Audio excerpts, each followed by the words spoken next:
Look at chapter 4, verse 39. Here's the third one. Verse 35 starts the story. And the same day evening was come, and he said to them, let's go and cross the other side. And so they left the multitude. Jesus had been teaching all the parables, the mystery parables, and they took Jesus along in the boat as he was, and the other little boats were also with him, and a great windstorm arose, and the waves beat into the boat so that it was already filling. Now, for just a second, you have to think about this. They uncovered a boat about 10 or 14, 15 years now ago. It was in 83. A boat from the first century in Israel. There was a drought, and the Sea of Galilee dropped about 25 feet. And in the mud, sticking out, was the front end. Is that the bow, stern, something of the boat? The front of it was sticking out of the mud. And they looked at that, and they just thought, that's really interesting. And all of a sudden, archaeologists, before they started digging, looked at it, and looking at the way the wood was smooth, they said, this is old. So they immediately built this massive thing around it, injected it with fiberglass, and they just raised it up out of there, put it into a pool of preservative, and as they slowly took the mud off, they were assured that this is a first century boat. And so they really worked out, they call it the Jesus boat, by the way, and it was a fishing boat from the first century. They dated it, and by the implements in it and everything else, got stuck in the mud, and they abandoned it. And now they've got one, and they made an exact scale model, and they put it out in the water. And the reason I'm telling you all this is, when you're sitting in a boat from the time of Christ, between the water level and the top of the boat is about this far. I mean, we just sat in one and had service out there. And I mean, you can sit in your seat and put your hand right in the water. It's just out of the water, a foot. It's amazing. Well, now, think about that there are 12 grown men and Jesus in this boat, and the waves were coming, so the waves were more than a foot high, and they were just going like this in. And you know what? It was bad, and they were really scared.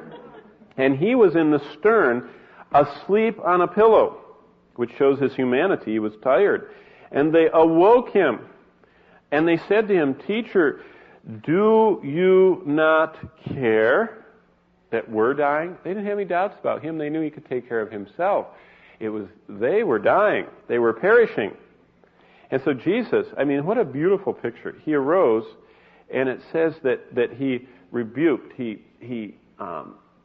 spoke against the wind, and then he talked to the water, and he said, peace, be still. Now look, I mean, anybody can do that, right? Anybody can do that. But look what happens. The wind ceased, and there was great calm. I mean, I could stand all day long. I mean, I've thought about this. Jesus went to Lazarus' grave, and he said, Lazarus, come forth. I mean, I could go out here to Memorial Park and use up all my vocal cords. I could yell at every grave. Nothing would happen. Why? Because this is what Jesus did, proved he was divine. And when he spoke, the wind ceased, and there was great calm. What's the third thing Jesus did? He was the master of weather. This was a very big storm, and Jesus just stood as it was blowing at him, and he spoke to it, and it stopped. Yeah. What could Jesus do? Well, he could forgive sins, he can heal bodies, and he could talk to the weather, and it responds. Look at chapter 6, verse 51. The fourth thing that Jesus did in our little snapshot of Christ tonight. Immediately, and remember that a lot of Christ's ministry took place around the Sea of Galilee. In fact, they figured that Capernaum and Chorazin in Bethsaida, in that area, that little triangle, that perhaps as much as 60% of Christ's ministry took place in that little tiny area. But Jesus, here he's back in the same area. He made his disciples, after he feeds the 5,000, get into the boat, and he sent them off to the other side to Bethsaida. And Bethsaida is on the north side of the Sea of Galilee. And when he sent the multitude away, he stayed back and sent them away. And after he sent them away, verse 46, he departed in the mountain to pray. And that's something else that the gospel writers teach us, that Jesus had all this divine power, but he spent more time praying than anybody else. He had all the power, and yet he had to pray, which is amazing. Another thing for you to think about, in Luke portrays the praying Christ more than anybody else. He portrays how many times Jesus prayed. And when you think about the men that were closest to Jesus, these disciples, the 12 apostles, when Jesus left, what was the one thing he taught them? He never taught them how to preach. We never see Jesus doing any homiletics classes. He only taught them what? how to pray. And when they left for their ministry and finally were on their own in Acts chapter 6, verse 4, they said, we want to tell you what we learned from Jesus. We learned we will give ourselves continually to prayer and the ministry of the Word, because that's what Jesus did. And notice the order, prayer and the ministry of the Word. Nowadays, we go out and minister and we pray and hope it succeeds. Jesus prayed before he did it. And so we see him praying. But look at 47. When evening came, here's the fellows out in the boat again. Remember how low it is close to the water. He was alone on the land. And look at this. They're out in the middle of the Sea of Galilee. He's up in a hill somewhere. And this gives us a beautiful picture of what Jesus is doing right now. Mark 6:48. He saw them straining at rowing.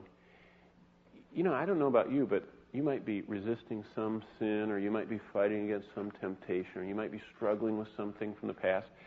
Did you know Jesus ever liveth to make, what does Hebrews say? Intercession. He's praying for us. Do you know why all this stuff's in the gospel? To show us what he's doing. Did you know he's still up there watching us and seeing us straining with whatever we're straining with in life?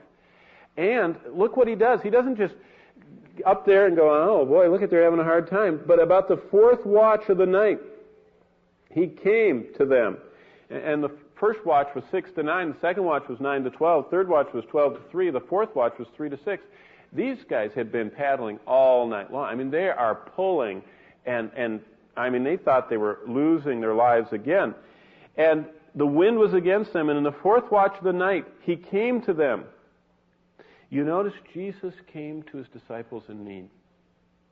And that's why Hebrews says not only is he ever living to make intercession for us, but it says he's touched with the feeling of our infirmities.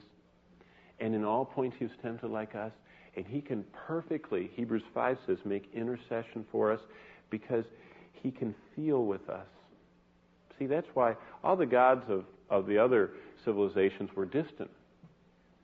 The true God came here and became close to us and became like us and was one of us.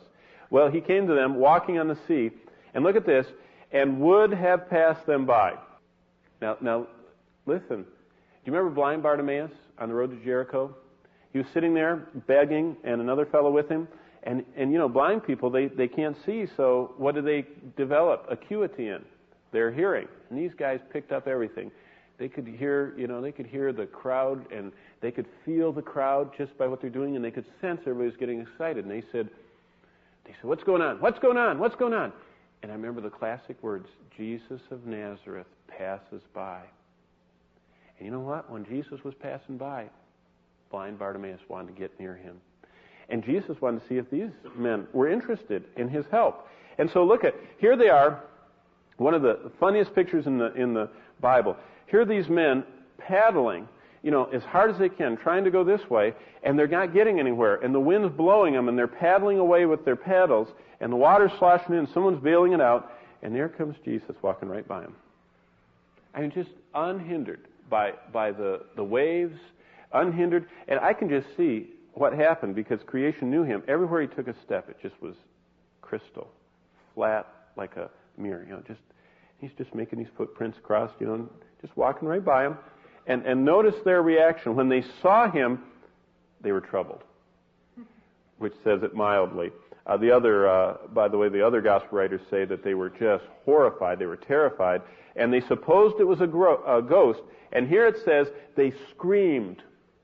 Have you ever had an awful dream and you scream and you wake yourself up? You don't really say anything. The other night, I was blissfully sleeping along, and my wife tells me, I scared her. I was going, rawr, rawr. And what had happened was a bear had come into our room, this giant black bear. We were at the zoo and had taken the kids there, and I had been thinking about that. And so this bear was there, and so I was trying to protect my family, and I had climbed up on something and was roaring at the bear, making it go away. And I was kradzo. That's the Greek word, kradzo, screaming, and it woke me up. Well, look at these guys. They're screaming out, verse 49. For they saw him and they were troubled. But look at verse 50. And immediately he talked with them and he said, be of good cheer. It is I. Do not be afraid. And then he went up into the boat. This is a beautiful picture. I mean, if you're ever in a storm, if you just ask the Lord, who's been watching the whole time, who's coming and walking right alongside of your storm, Just invite them in the boat with you. And look what happens.